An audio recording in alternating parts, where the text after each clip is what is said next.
এই জগতের মতো এত দয়া এত করুণা ভগবান শ্রীহরি গোবিন্দেরও এত দয়া এত করুণা। মহাপ্রভু বললেন কি যেন, একবার যদি কেউ রাধা বলে আমি কি করি? মহাপ্রভু বললেন, একবার কেউ যদি বলে দেখো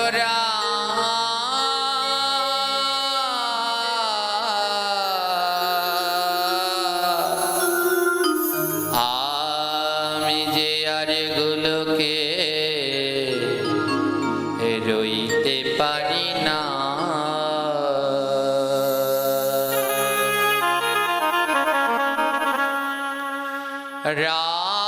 রাযুক্ত করে যদি কেউ বলে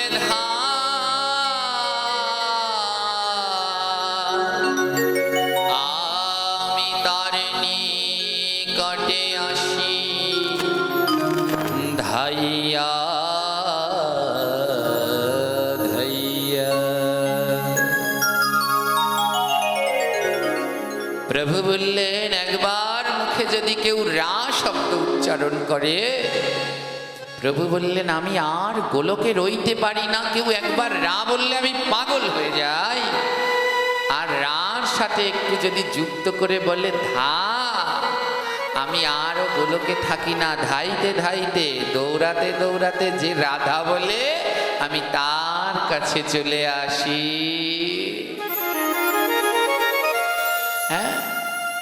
এই আমার প্রভু রাধারানীর নাম এত পছন্দ করেন। ভজনের মূল বিষয়বস্তুই হলো রাধা। এই দেহটাকে যখন রাধাময় করা যায় তখনই গোবিন্দের কৃপা লাভ করা যায়।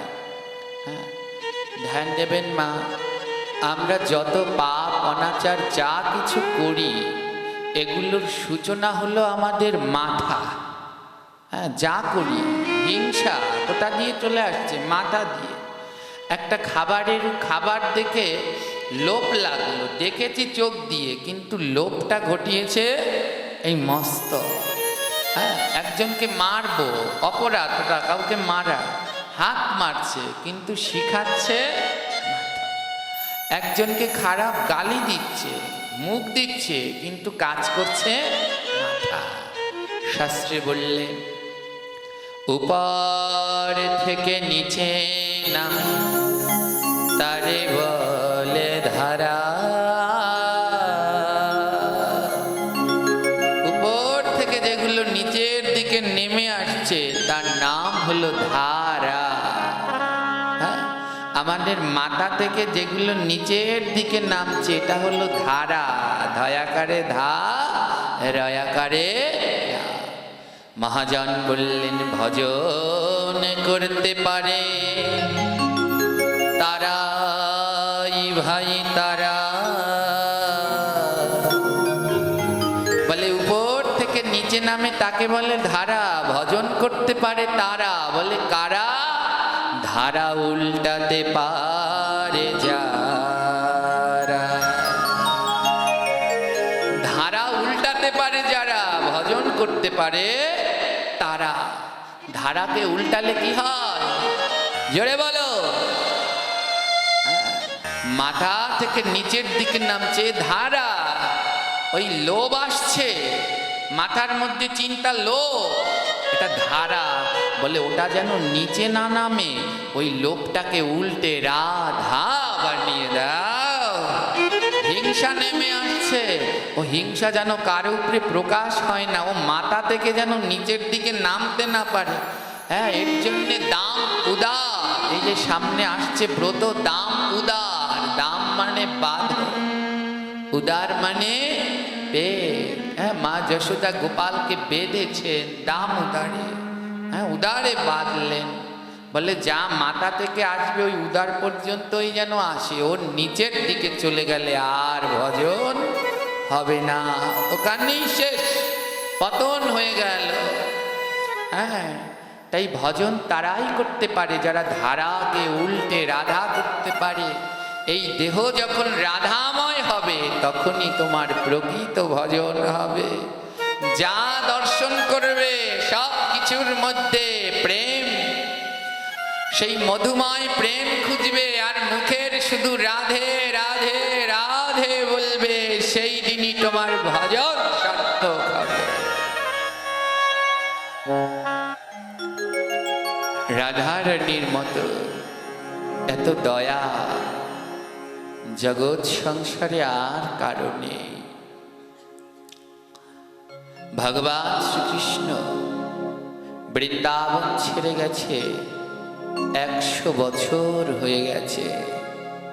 হ্যাঁ, আজ ব্রজধামের দিকে ধ্যান দিন, সবাই মনটাকে মনোরথে করে বৃন্দাবনে চলে যান।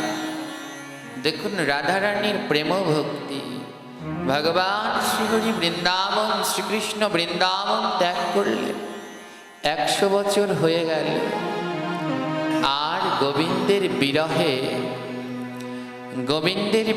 বিরহে সমস্ত ব্রজবাসীগণ বেকুল। ভগবান যখন বৃন্দাবন ছেড়ে চলে গেলেন, বৃন্দাবনের কোনো গাছে আর ফুল ফোটে না। বৃন্দাবনের বৃক্ষগুলো বলে যে এই বৃন্দাবনে কানাই নেই, তো ফুল ফুটে কি হবে, ফুল কাকে দেব, ফুল ফোটে না। বৃন্দাবনের গাভীগণ আর দুগ্ধ দেয় না, বলে যেই বৃন্দাবনে আমার কানাই নেই, আমরা কাকে দুগ্ধ দেব। গাভীগণ আর দুগ্ধ দেয় না। বৃন্দাবনের সুখসারী এখন আর গান গায় না, সবার নয়নে জল, সবাই কাঁদে। আর ব্রজের আদর্শ কি জানো? ব্রজ এবং আমাদের মধ্যে পার্থক্য কি? ব্রজবাসীরা কোনোদিন কারো দোষ দেখে না, আর আমরা অনাবরত অন্যের দোষ দেখি। আমাদের দাদু গুরুদেব শিল প্রভুপাদ তার বাণীতে বললেন যে তোমার সব থেকে বড় দোষ কি জানো? অন্যের দোষ দেখাই হলো সব থেকে বড় দোষ। কারো দোষ দেখো না। হ্যাঁ, ব্রজবাসী এবং আমাদের মধ্যে পার্থক্য, আমরা প্রত্যেক পদে পদে অন্যের দোষ দেখি। এটা করলো কেন, এটা করেছে কেন, এটা ধরেছে কেন, কত কি দোষ। আর ব্রজে সবাই নিজের দোষ দর্শন করে। আমাদের দাদু গুরুদেব শিল কিঙ্করী গোস্বামী প্রভুপাদের অপূর্ব মূল্যবান কিছু বাণী রয়েছে, যেইগুলো মানব জীবনে যদি কেউ পালন করতে পারে, সে আর কিছু পারুক আর না পারুক একটা মানুষ হতে পারবে। তার একটা বাণীর ভিতরে তিনি বললেন, আত্মশুদ্ধি প্রকৃত উপায় পন্থা হলো কি জানো? নিজের দোষ অনুসন্ধান করাই হলো আত্মশুদ্ধি শ্রেষ্ঠ উপায়।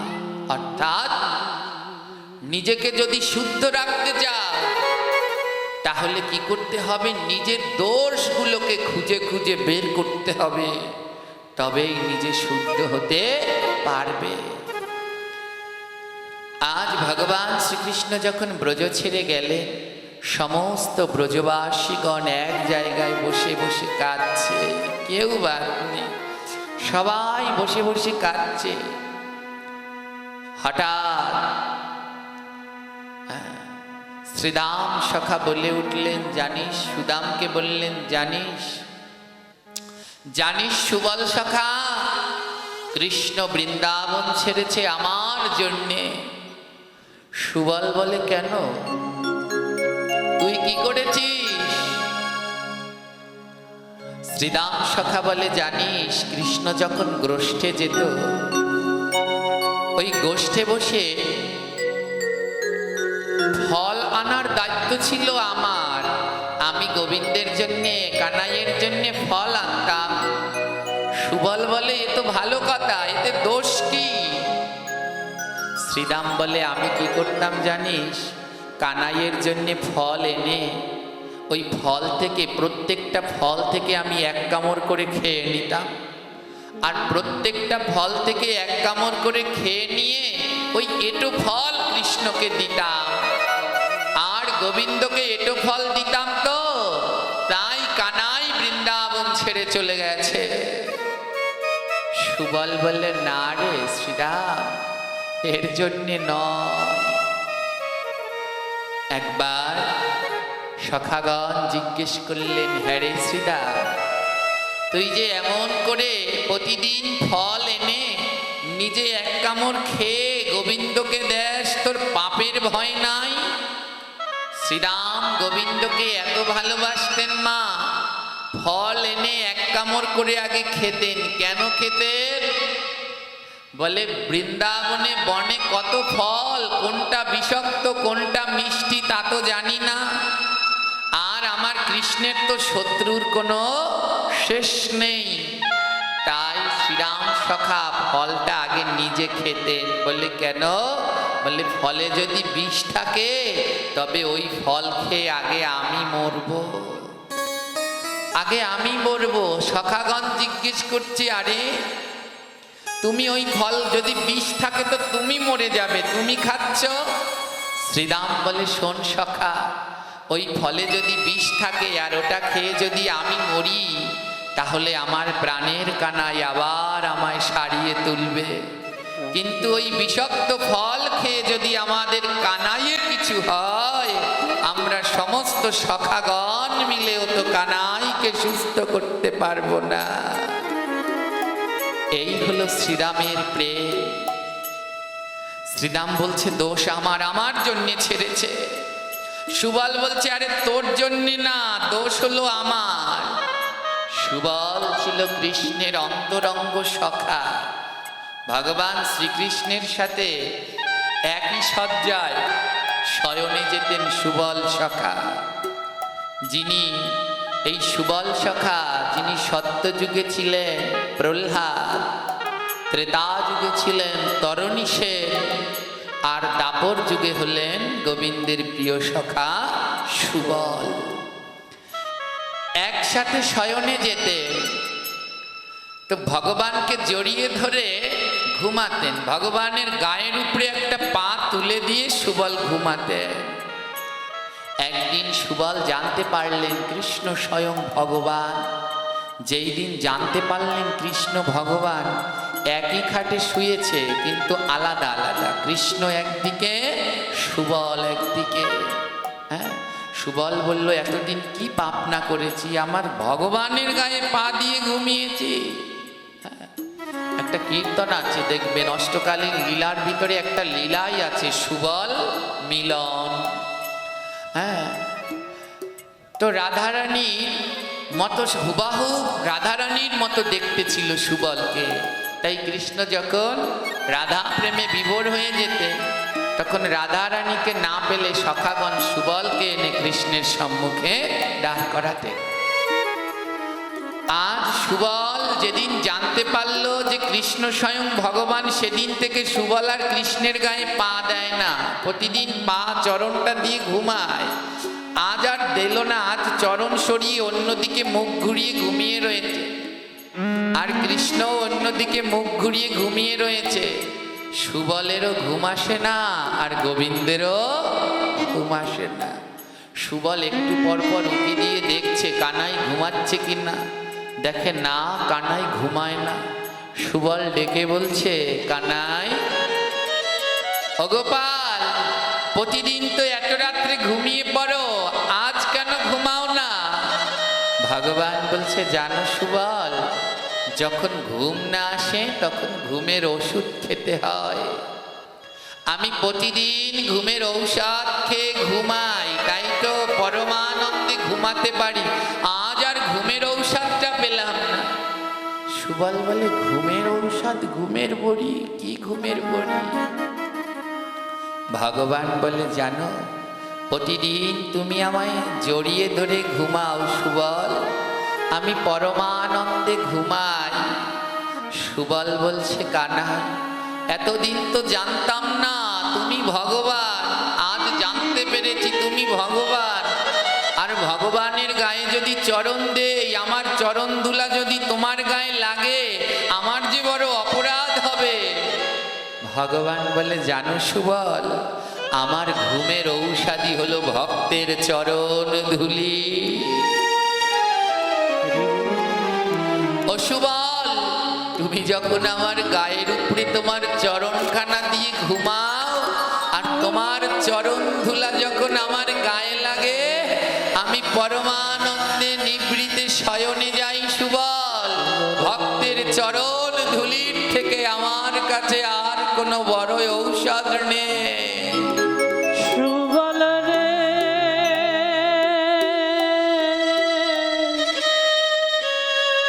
ভাই, হরি বল হরি বল। ভাই রে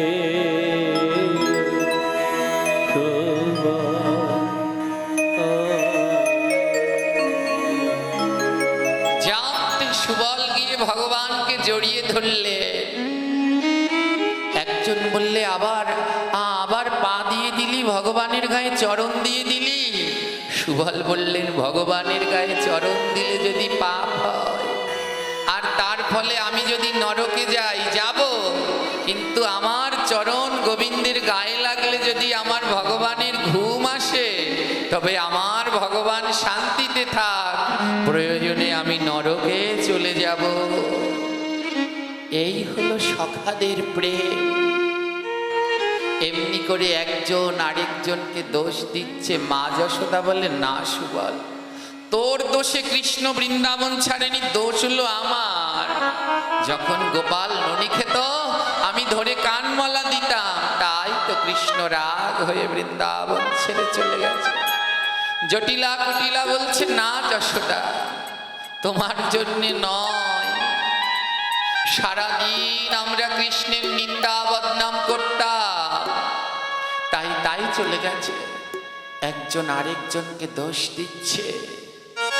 সবাই মিলে নয়ন ধারায় ভেসে চলছে, হা কৃষ্ণ হা কৃষ্ণ হা কৃষ্ণ বলে ব্রজবাসীরা রব করছে, কৃষ্ণ একবার ব্রজে আসো। কত ডাকলো, কিন্তু কৃষ্ণ এলো না। হঠাৎ সংবাদ এলো, কৃষ্ণ নাকি প্রভাস ক্ষেত্রে যজ্ঞ করছে। সবাইকে নিমন্ত্রণ পাঠালো, শুধু ব্রজবাসীদেরকেই দিল না। ব্রজবাসীদের মনে একটু কষ্ট হলো, কিন্তু ব্রজবাসী তো। একজন আরেকজনকে বলছে, আরে সবাইকে নিমন্ত্রণ দিল কানাই, আমাদেরকে তো দিল না। ব্রজবাসীরা অন্যের দোষ দেখে না, তারা বলছে, আরে কৃষ্ণ তো আমাদের ঘরে, আমাদের আবার নিমন্ত্রণ দেবে কি, চল আমরা সবাই যাব সেই যজ্ঞে। সবাই রওনা দিলেন কৃষ্ণের সেই যজ্ঞে। বৃন্দাবনের যত পাখি উড়ে উড়ে যাচ্ছে, পশুগুলো দৌড়ে দৌড়ে যাচ্ছে, ব্রজগোপীরা সবাই ছুটছে। বৃন্দাবনে পেশা, মানুষদের পেশা, ব্রজবাসীদের পেশা হলো গোপালন করা। সমস্ত ব্রজবাসীরা সিদ্ধান্ত নিলেন, আজ ভগবানের যজ্ঞে যাবেন। তাই কি করলেন ব্রজবাসীরা, যার ঘরে যে কয়টা গরু ছিল, সব গরুগুলো না গোয়াল ঘরে বেঁধে রেখেছে। সমস্ত গোমাতাদেরকে গোয়াল ঘরে বেঁধে রেখে সব ব্রজবাসীরা চললেন কৃষ্ণ দর্শনে মথুরা দ্বারকায়। দেখুন, ভগবান কৃষ্ণ যাদের যাদের সাথে লীলা করেছেন, গোমাতাদের নিয়ে, গোপীগণদের নিয়ে, ধেনুবৎস কতজনদের সাথে লীলা করেছেন, সব থেকে বেশি সময়টা দিয়েছেন কাদের জানেন? গোমাতাদের। কারণ বেশি সময়টা কৃষ্ণ ধেনু চড়ায়ে কাটাতেন। তাই গোবিন্দের সব থেকে প্রিয় ছিল গোমাতা, আর গোমাতাদেরও সব থেকে প্রিয় ছিল গোবিন্দ। তাই যেইখানেই গোবিন্দ আছে সেইখানেই গোমাতা আছে। আজ সবাই যাচ্ছে কৃষ্ণকে দর্শন করতে, কিন্তু সব থেকে দুঃখ হলো কাদের জানেন? বৃন্দাবনের গোমাতাদের। কারণ সব ব্রজগোপীরা যাচ্ছে আর গরুগুলোকে সব গোয়াল ঘরে বেঁধে রেখে যাচ্ছে, গরুগুলোকে আর কেউ নিয়ে যাচ্ছে না। যেই গোমাতারা কৃষ্ণের সাথে বেশি সময় কাটাতেন, আজ তারাই কৃষ্ণ দর্শন থেকে বঞ্চিত হলো। সমস্ত গোপীগণ স্ব স্ব গোমাতাদের গোয়াল ঘরে বেঁধে রেখে গেলেন। আর গোপীগণ কৃষ্ণ প্রেমে এমন উন্মাদ, যাওয়ার সময় সেই গোমাতাদের যে খাবার দিয়ে যাবে তাও মনে নেই। সবাই ছুটছে, কৃষ্ণ কৃষ্ণ বলে ছুটছে। সখীগণ ছুটছে। সখীগণ এসে শ্রীমতীকে বলল, রাধে তুমি যাবে না? রাধারানী বললেন, না গো, তোমরা সবাই যদি দ্বারকায় যাও আর এর মধ্যে যদি আমার প্রাণনাথ বৃন্দাবনে চলে আসে আর এসে যদি দেখে বৃন্দাবনে কেউ নেই, আমার প্রাণনাথের বড় কষ্ট হবে। তাই তোমরা সবাই যাও, আমি এখানেই অপেক্ষা করি। সবাই বৃন্দাবন ছেড়ে গেলেন, কিন্তু রাধারানী গেলেন না। সমস্ত বৃন্দাবন আজ ফাঁকা, সবাই কৃষ্ণ দর্শনে ছুটছে। আর প্রত্যেকটা গোয়াল ঘরের ভিতরে গোমাতাগুলো বাঁধা রয়েছে। গোমাতাগুলো ওই গোয়াল ঘরে বলে কৃষ্ণ কৃষ্ণ বলে ডাকছে। যেমন কেউ রাধা রাধা বলে ডাকলে কৃষ্ণ চলে আসে, আর কেউ কৃষ্ণ কৃষ্ণ বলে ডাকলে রাধা রানী চলে আসেন। গোমাতারা যখন কৃষ্ণ কৃষ্ণ বলে ডাকছে, রাধা রানী ছুটে গেলেন। গিয়ে দেখেন গোয়াল ঘরের ভিতরে গোমাতারা বাঁধা, আর প্রত্যেকের সম্মুখে একটা চারি, খাবার দেয় যে সেই গরুর চারি রয়েছে, খালি খালি চারি রয়েছে। রাধা রানীকে দেখে সমস্ত গোমাতাগণ মাথা নত করে প্রণাম করছে, হে রাধে, দেখো ব্রজের সবার জীবন ধন্য, সবাই কৃষ্ণ দর্শনে গেল, কিন্তু আমরা গোমাতাগণ আমাদের আর কৃষ্ণ দর্শনে যাওয়া হলো না। আমরা এই গোয়াল ঘরে শক্ত দড়িতে বাঁধা রইলাম। এক পাশে দাঁড়িয়ে মহাজন বললেন, এই সংসারই এক আনন্দময় ধাম। যারা যারা ব্রজগোপীর মতো পেরেছে ছুটে ছুটে বেরিয়ে গেছে, গোবিন্দ দর্শনে বেরিয়ে গেছে। আর যারা যারা বাধা তারা পারল না। আমাদের সাথে আমার অনেকগুলো এই ছোট ছেলে মেয়ে আছে যারা আমাদের সাথে থাকে, 10-12 জন ওরা আছে যারা আমার সাথে থাকে পড়াশুনো করে। 1 বছর আগে এখানে ওর মামি মামারা এসেছে, একটা ছেলে এসেছিল বাজিতপুর থেকে, ওর নাম ছিল রুদ্র। ওর ভক্তি এত কঠিন, এত উচ্চ মার্গে, আজ অব্দি এই ভক্তি, ওর মতো ভক্তি আমি কারো মধ্যে দেখিনি। ওকে যখন আমার কাছে নিয়ে আসে তখন ও আসবে না আমার কাছে, বলে ওই সাধুর মাথায় জট, ওর কাছে যাব না। ওর মামি 50 টাকা দিয়ে তারপরে নিয়ে এসেছে, 50 টাকা দেব, চল ওনার কাছে একটু চল। জানি না সেদিন কি দেখেছিল ও আমার মধ্যে, আর সে ওই ঘরে যাওয়ার আর তার মন নেই। তারপর থেকেই বেরিয়ে পড়েছে, অনেক প্রায় 1 বছরের মতো আমার সাথেই ছিল। তো ওর ভিতরের এত প্রেম বৈরাগ্য ছিল, গেলবার দামোদর মাসেও প্রথম দামোদর ব্রত পালন করল। 1 মাস ফল আহার করেছিল, অন্ন তো দূর, অন্য কিছু তো দূর, ফল আহার করে, তাও সামান্য ফল আহার। একবার কাশিয়ানি বসে একটা আপেল আর একটা নেশপাতির অর্ধেক দিয়েছিলাম দামোদর মাসে। তো ওটা পাওয়ার পরে রাত্রবেলায় আমায় বলছে, বাবা একটা কথা বলবো। বলছে বলো। বলে এত খেলে কি ভজন হয়? সারা দিনে একটা আপেল আর একটা নাশপাতির অর্ধেকটা খেলো। বলছি এত খেলে কি ভজন হয়? যদি পেট ভরা থাকে তাহলে কি আর বদনে প্রভুর নাম হয়? সেদিন সারা রাত্র ওর ওই কথাটা শুনে নয়ন থেকে জল ঝরেছে। আমার দৃঢ় বিশ্বাস ও একদিন অনেক দূর যাবে, এবং আমাদের সাথে যারা যারা আছে এদের ভজন এত কঠিন। যেমন এই একজনই চাতুর্মাস্য ব্রত পালন করছে, 4 মাস ধরে এক সিদ্ধ পাচ্ছে। কত সূক্ষ্ম এদের ভক্তি। আমরা 3 বেলা খেয়েও থাকতে পারি না, একাদশীও করতে চাই না, সব 15 দিনই একটা একাদশী তাই করতে চাই না। আর এরা 4 মাস ধরে ফল খেয়ে জীবন যাপন করছে, সিদ্ধ খেয়ে জীবন যাপন করছে।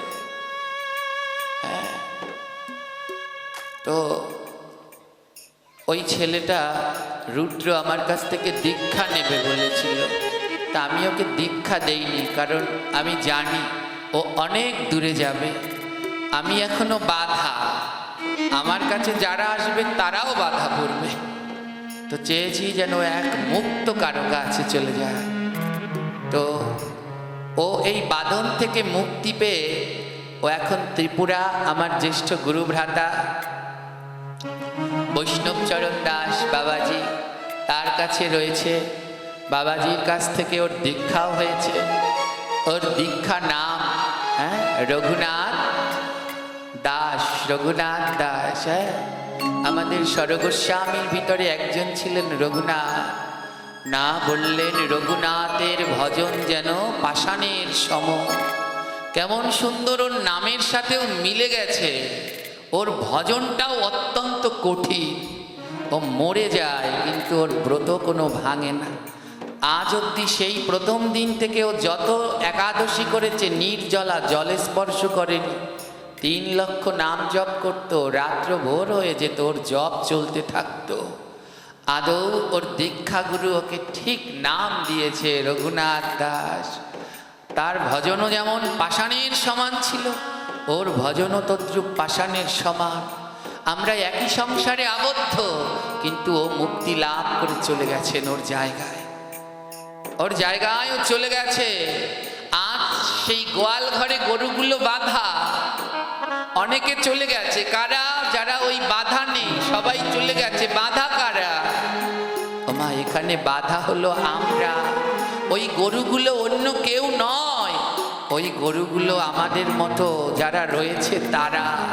ওই গোয়াল ঘরটা অন্য কিছু নয়, ওই গোয়াল ঘরটা সংসার। আর ওই দড়িটা হলো মায়া।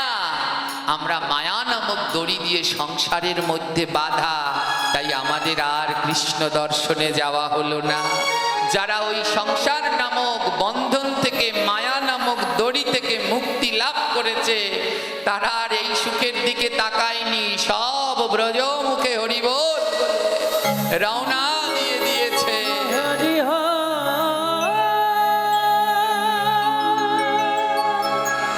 হরিবোল।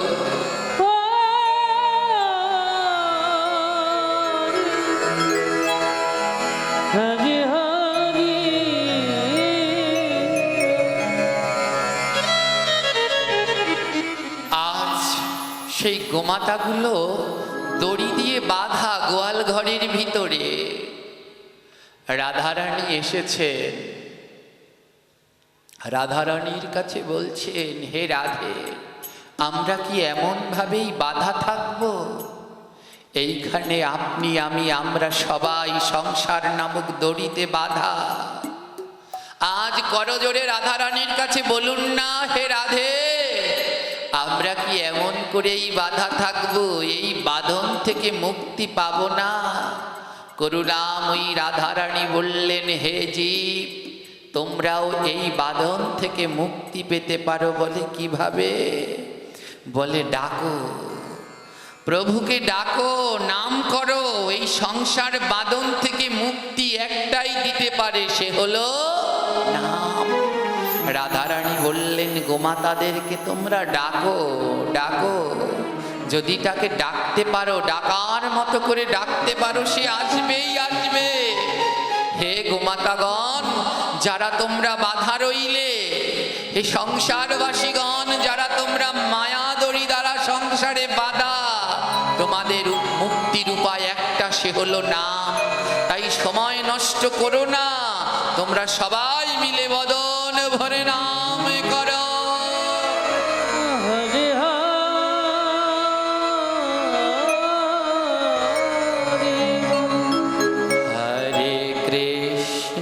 হরে কৃষ্ণ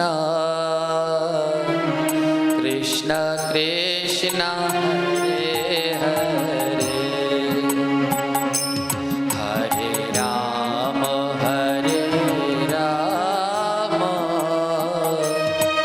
রাম রাম হরে হরে। হরে কৃষ্ণ সবাই কৃষ্ণ এই মায়ার সংসার থেকে মুক্তি নিতে পারে এই না। বদন ভরে বলো, উচ্চ স্বরে বলো, রাম হরি বল হরি বল। হরে হরে হরে কৃষ্ণ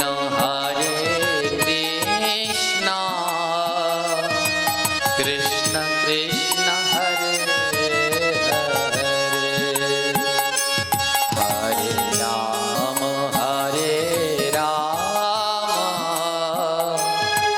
রাম রাম হরে হরে। হরে কৃষ্ণ কৃষ্ণ কৃষ্ণ কৃষ্ণ হরে হরে রাধে রাধে। রাম হরে রাম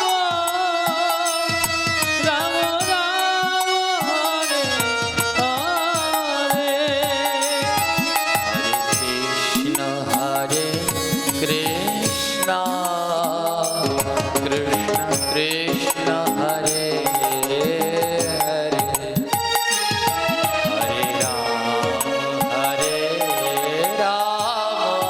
হরে রাম রাম রাম হরে হরে। হরে কৃষ্ণ কৃষ্ণ কৃষ্ণ হরে হরে। হরে রাম রাম রাম হরে হরে। হরে কৃষ্ণ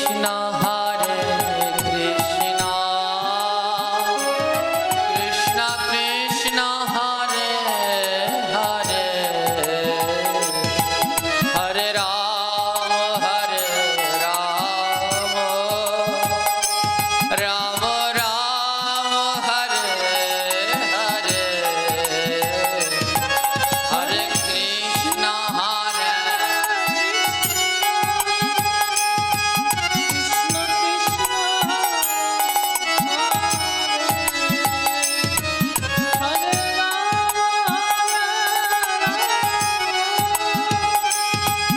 রাম রাম হরে হরে, হরে কৃষ্ণ হরে কৃষ্ণ কৃষ্ণ কৃষ্ণ কৃষ্ণ হরে হরে, হরে রাম রাম রাম হরে হরে।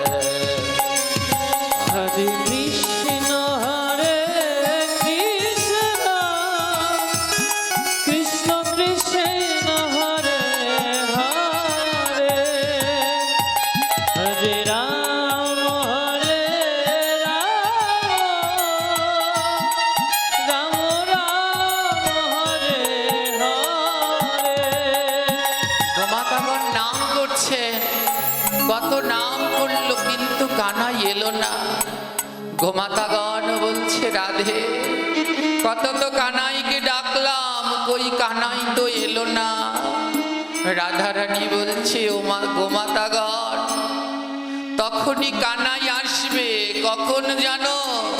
যেদিন নাম করতে করতে দুই নয়ন থেকে অঝোর ধারায় ঝরবে। মনে রাখবে, তুমি হাজার নাম করো, মনে রাখবে সেই দিন তোমার নাম প্রভু গ্রহণ করেছে। বলে কবে?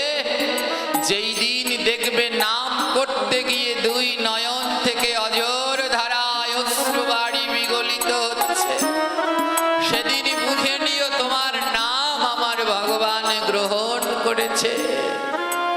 রাধারানী বলল, ডাকো। শুধু মুখে নয়, দুই নয়নের জল দিয়ে ডাকো। গোমাতাগণ বলছে, রাধে, আমাদের নয়ন যে বড় পোড়া নয়ন, মায়ার জন্য জল ঝরে, কিন্তু কৃষ্ণ নামে তো জল ঝরে না। রাধারানী বলল, শোনো ভক্ত, এ জগতে সবার নয়নে জল ঝরে না, এ জগতে তাদের নয়নে জল ঝরে। জানো? গোমাতাগণ বলছে, কাদের নয়নে? রাধারানী বললেন, তাদের যারা ভক্তের অঙ্গ পরশ করে। ভক্ত পরশ করে, যারা ভক্তের অঙ্গ পরশ করে, যারা ভক্ত অঙ্গ পরশ করে, বলে তাদের নয়নে জল ঝরে। যারা ভক্তের অঙ্গ পরশ করে, বলি যাদের নয়নে জল ঝরে, যারা ভক্ত অঙ্গ পরশ করে, বলে তাদের নয়নে দাদরা জল ঝরে। বলি তাদের নয়নে জল ঝরে, যারা ভক্তের অঙ্গ পরশ করে, তাদের নয়নে জল ঝরে। যারা ভক্ত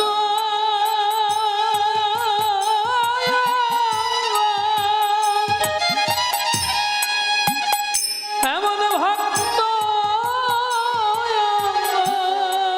হরি বল, হরি বল। পরশ করে, বলি তাদের নয়নে জল ঝরে, বলে আই রে ভক্ত পরশ করি। বলিয়াই রে ভক্ত একবার পরশ করি, এই মানব জনম ধন্য করি। আই রে ভক্ত পরশ করি। বলি মানব জনম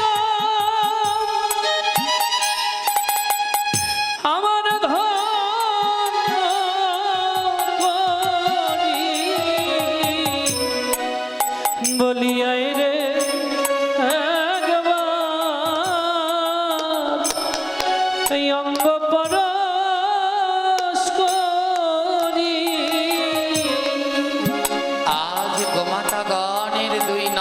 থেকে জল ঝরছে, আর জল ঝরতে ঝরতে সেই খালি চারিটা ভরে গেছে, জলে ভরে গেছে চারিটা, কিন্তু তাও কৃষ্ণ আসলো না। গোমাতাগণ বলছে, হে রাধে, আর ধৈর্য ধরে রাখতে পারছি না, আর পারছি না। রাধে, যদি এই দেহের মধ্যে প্রাণ থাকে আর দেহটা যদি দড়িতে বাঁধা থাকে, তাহলে গোবিন্দের কাছে যাওয়া যায় না। কিন্তু দেহ থেকে যদি আত্মা বিদায় নেয়, আত্মাকে আর কোনো দড়ি দিয়ে বাঁধা। গোয়াল ঘরে যত গোমাতাগণ ছিল সবাই মিলে দেহ ত্যাগ করলো, আর দেহ ত্যাগ করে সবাই মুক্ত হয়ে ছুটছেন গোবিন্দের দিকে। আর আমাদের কোনো বাঁধন নাই, আজ আমরা গোবিন্দ দর্শনে যাব।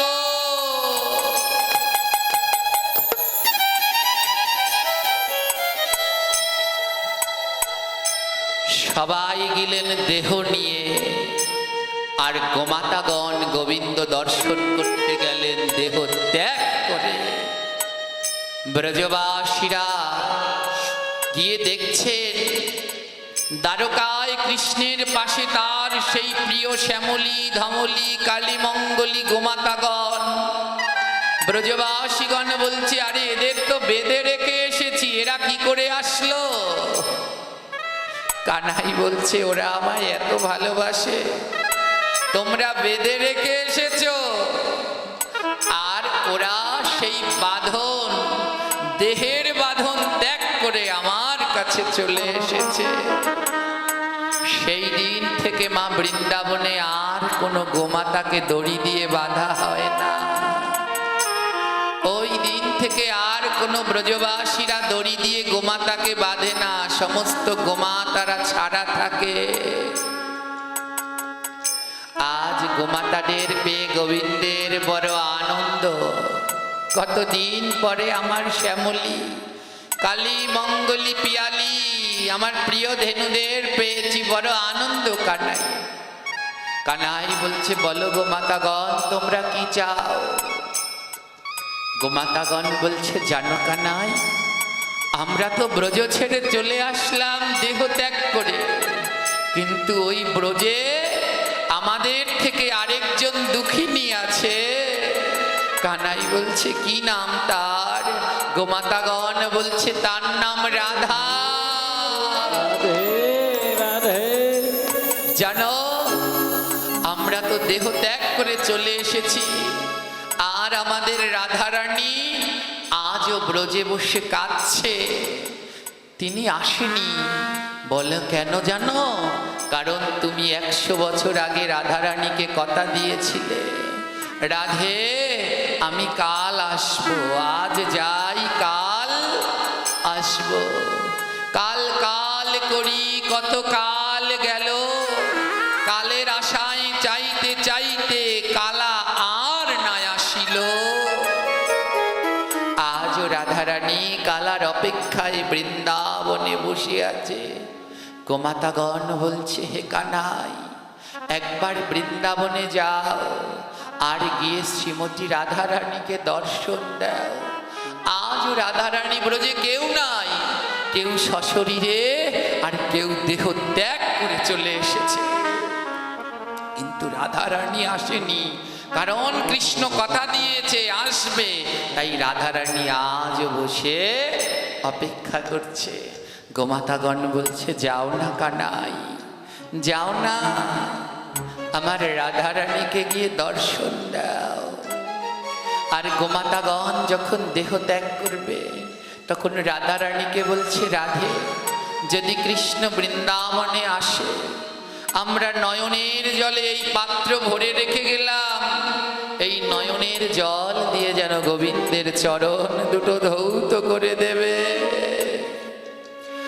আজ গোমাতাগণ বলছে, যাও না কানাই, একবার ব্রজে যাও। ব্রজে গিয়ে শ্রীমতী রাধারানী সেই 100 বছরের বিরহ যন্ত্রণা দূর করো। আজ দ্বারকার কৃষ্ণ দ্বারকায় রইল, আর ব্রজের কৃষ্ণ ব্রজের দিকে রওনা দিল। রাধারানী ধুলার মাঝে গড়াগড়ি দিয়ে কৃষ্ণ কৃষ্ণ বলে কাঁদছে। হঠাৎ তার ললাটে গোবিন্দের চরণ দুটি এসে ঠেকেছে। আরে এ তো আমার প্রাণ বধূর চরণ। একবার রোজে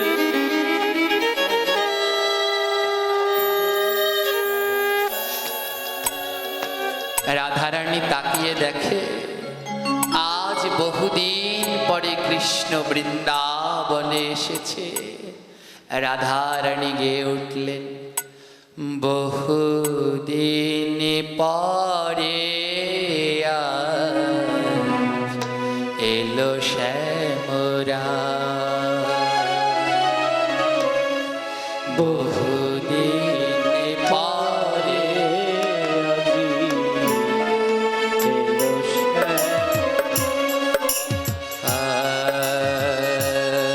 বহুদিন পরে এলো শ্যামরা। বহুদিন পরে সবাই মিলে এলো শ্যামরা,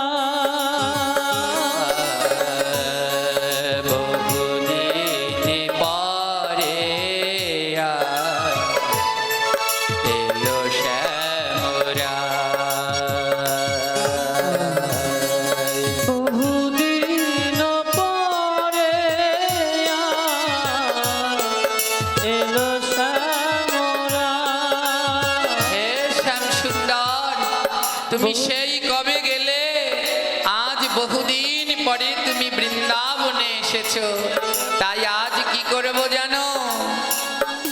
আর মন ভরে সাজাইব,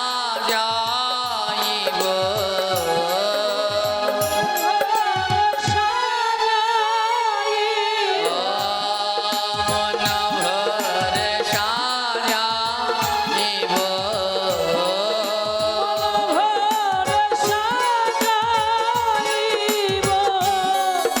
আজ নিরালা বহুদিন পরে হরি বল নিতাই গৌর প্রেমানন্দে হরি বল। বহুদিন পরে এলো শ্যামরা, বহুদিন পরে এলো আজ শ্যামরা। বহুদিন পরে এলো আজ শ্যামরা। আর মন ভরে সাজাইব,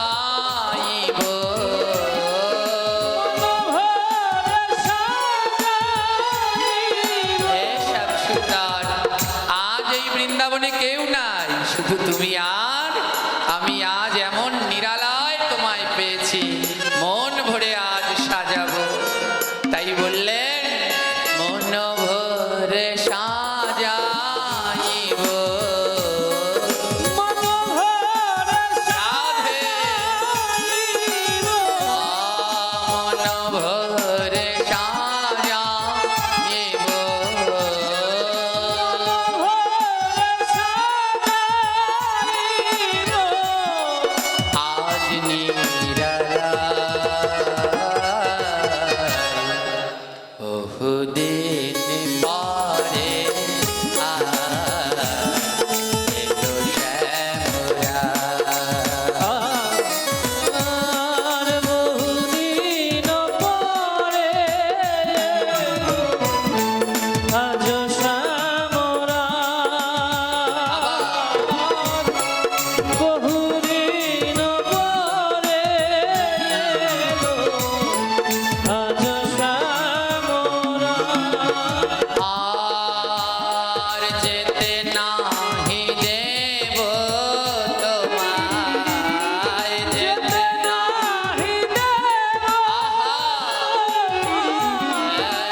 মথুরায় যাবে বলে গেলে আর এতদিন পরে আসলে আর ওই মথুরায় তোমায় যেতে দেব না। রাধা রানী বললেন ছেড়ে যেও না গো না, ছেড়ে যেও না গো না। আর ছেড়ে যেও না গো প্রিয়, ছেড়ে যেও না গো প্রিয়। হরি তব বহুদিন পরে সবাই বলো আজ শ্যামলা, বহুদিন পরে এলো আজ শ্যামলা। আর ছেড়ে যেও না গো প্রিয়,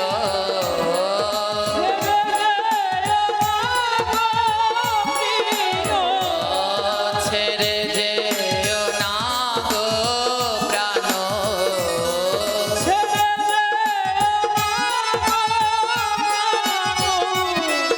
হরি তব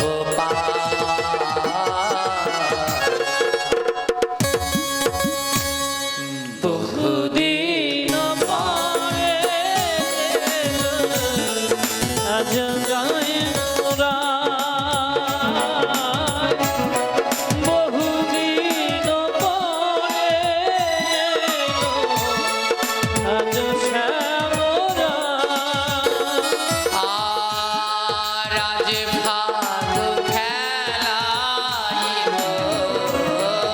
আজ ভালো খেলাইব, আজ ভাগ খেলাইব, আজ ভালো খেলাইব। লয়ে নিরালা বহুদিন পরে রাধে রাধে আজ শ্যামরা, বহুদিন পরে আজ শ্যামরা। বহুদিন পরে রাধে রাধে শ্যামরা, বহুদিন পরে আজ শ্যামরা। আর মন ভরে সাজাইব, ভরে সাজাইব, মন ভরে সাজাইব, মন ভরে সাজাইব। লয়ে নিরালা বহুদিন পরে রাধে রাধে বলো বহুদিন পরে আজ শ্যামরা, বহুদিন পরে আজ শ্যামরা, বহুদিন পরে আজ শ্যামরা।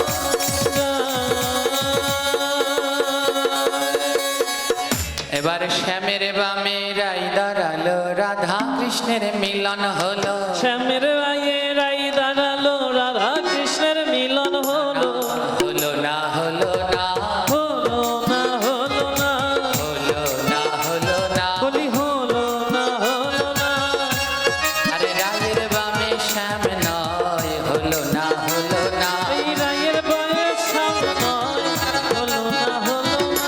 শ্যামের বামে রাই দাঁড়ালো, রাধা কৃষ্ণের মিলন হলো, শ্যামের বামে রাই দাঁড়ালো, রাধা কৃষ্ণের মিলন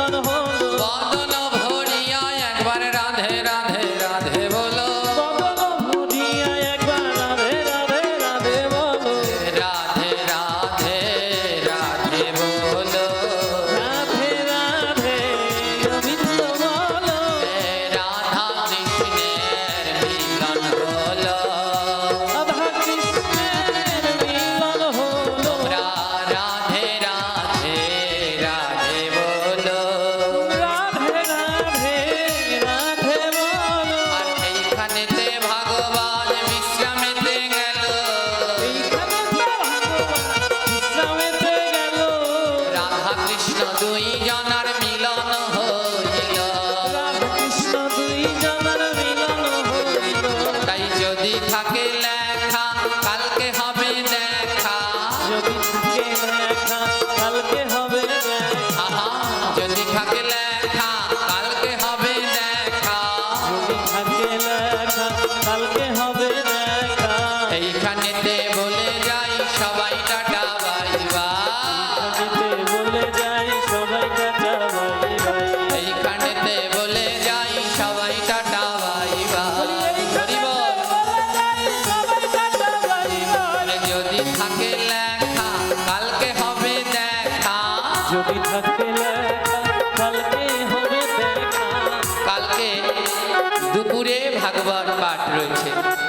দুপুরে এই যে 3 দিন পাঠের মানত ছিল, সে মহাসব হবে কালকে দুপুরে। দুপুরে ভাগবত পাঠ রয়েছে, সবার নিমন্ত্রণ রইল এবং পাঠের শেষে সবার জন্য ভগবানের প্রসাদের ব্যবস্থা রয়েছে। রাধে আবার যথারীতি কালকে রাত 8টার সময়ও ভাগবত পাঠ রয়েছে। হ্যাঁ, তো আবার রাত 8টায়ও পাঠ রয়েছে, আবার দুপুরে 12:30টার সময়ও পাঠ রয়েছে।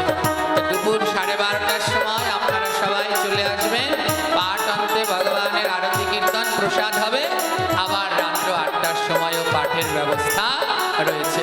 তো সবাই ভালো থাকুন। এবার সবাই মিলে ভালো থাকুন, নিতাই গৌর বলে ডাকুন। সবাই মিলে ভালো থাকুন নিতাই গৌর বলে আহা, সবাই মিলে ভালো থাকুন, নিতাই গৌর বলে ডাকুন। সবাই মিলে ভালো থাকুন নিতাই গৌর বলে। এবার কিছুক্ষণ প্রেমানন্দে সবাই মিলে মেতে থাকুন। আনন্দে সবাই মিলে বেঁচে থাকুন। এবার কিছু সময় আমার এই বাবার মধুর কণ্ঠে সবাই প্রেমানন্দে